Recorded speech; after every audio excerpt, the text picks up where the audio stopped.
Good evening and welcome to VTV News. I'm Tyra Searcy in for Annie Randall. And I'm Swathi Ganesh. Changes are coming to Project SAFE. By fall 2016, the Center for Sexual Misconduct Prevention and Response will be classified as a limited confidential resource. Currently a private resource, this change means the center will not be required to send all identifying information about victims of sexual assault to the EAD, just statistical information. The hope is that this will make students more comfortable with seeking help. Project SAFE Director Kara Tuttle-Bell believes that, quote, limited confidentiality means that we will continue to provide data for statistical reporting, which is very useful. This helps us take steps we need to keep campus safe and figure out what types of programming we need and what we need to offer to which audiences. Limited confidentiality also allows us to make exceptions when necessary for campus safety. Specifics will be finalized in late spring and summer. Ariana Fowler and Taylor Gutierrez have won Vanderbilt student government's elections for president and vice president. According to the election commissioner, Carly Stone, 3,601 votes were cast, including the 521 write-in votes for freshman Jack Newcomer and Dan Steffen. Unlike the past two election cycles, which were separated by only 79 and 81 votes, this election had a clear winner. Fowler and Gutierrez won 61.4% of the votes and were separated from runners-up Jude Cohen and Andrew Brodsky by a 37.2% margin. Vanderbilt continues to make strides in inclusivity efforts with some new changes to housing policies. Options will now be available for students to live in co-ed doubles. 5 Morgan and Lewis one-bedroom apartments and 5 doubles in McGill Hall have been earmarked for this option. This follows a nationwide push for more gender-inclusive housing. More co-ed floors will be introduced in Branscombe, Blakemore, and Towers as well. Following Tuesday's terror attack in Belgium, 2 Vanderbilt alumni are still missing. Justin and Stephanie Schultz, both Owen School of Management graduates, have not been heard from since the attack on Brussels subway stations and airports. The couple, both accountants, moved to Brussels 18 months ago as part of a 3-month program. Their families still have hope as the couple has not been reported on the State Department's casualty list.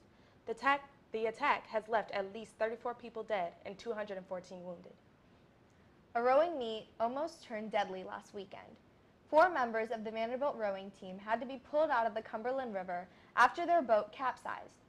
None were wearing life jackets because of this competition. All presented signs of hypothermia, lack of muscle control, and difficulty speaking. Once the Coast Guard Auxiliary pulled them out of the 55-degree water, body temperature stabilized and no serious injuries were reported. A few times a year, Rand is transformed into far destinations. VTV News reporter Victoria Halakar sat down with Vanderbilt Dining to find out just how this transformation comes together.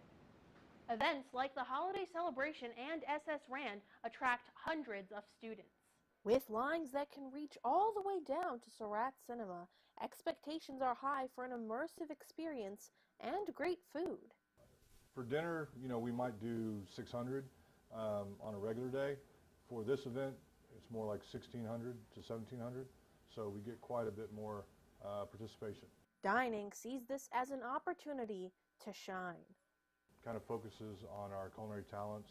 It gives the different areas an opportunity just to showcase what we can do for the students. This year's SS Rand theme, Cuba, is very timely, but it's one that was picked out months ago.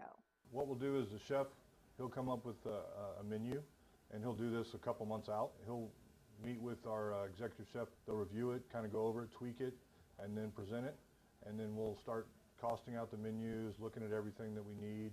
In order to set up in time, Rand shuts down almost 4 hours before the event.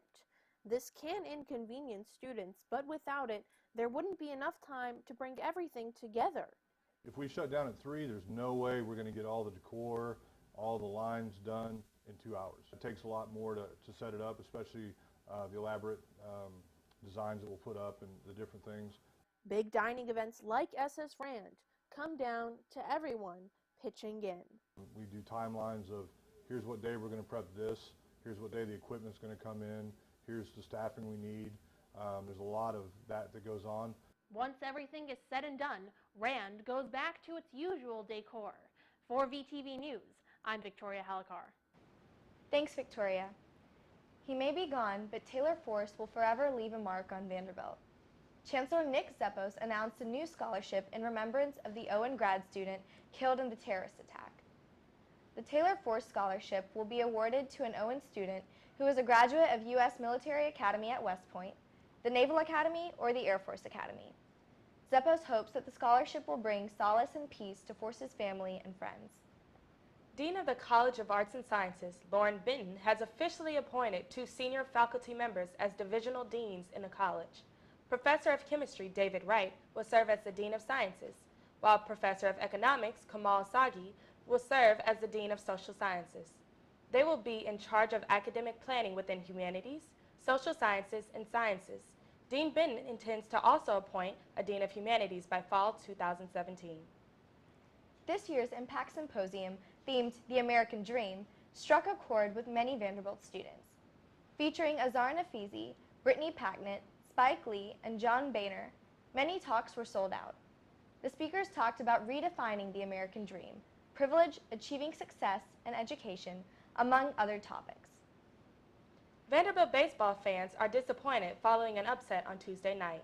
MTSU beat the Commodores with a final score of 7-4.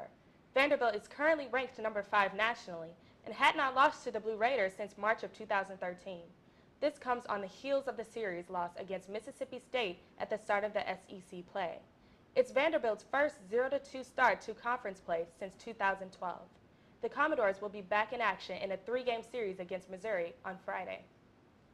If you have any errands to run or are just looking to make a quick buck, a new app could be just for you.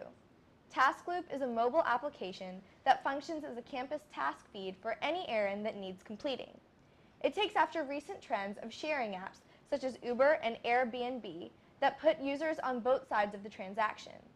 Right now, the app is limited to students who can sign up with an official .edu email, ensuring the safety and protection of its users. The app will be launching at Vanderbilt and Whitman College in the following weeks. It will be available for download in the Apple and Google Play app stores. That's all for tonight's broadcast. Thanks for watching VTV News. I'm Tyra Searcy. And I'm Swathi Ganesh. Tune in next week for more top stories.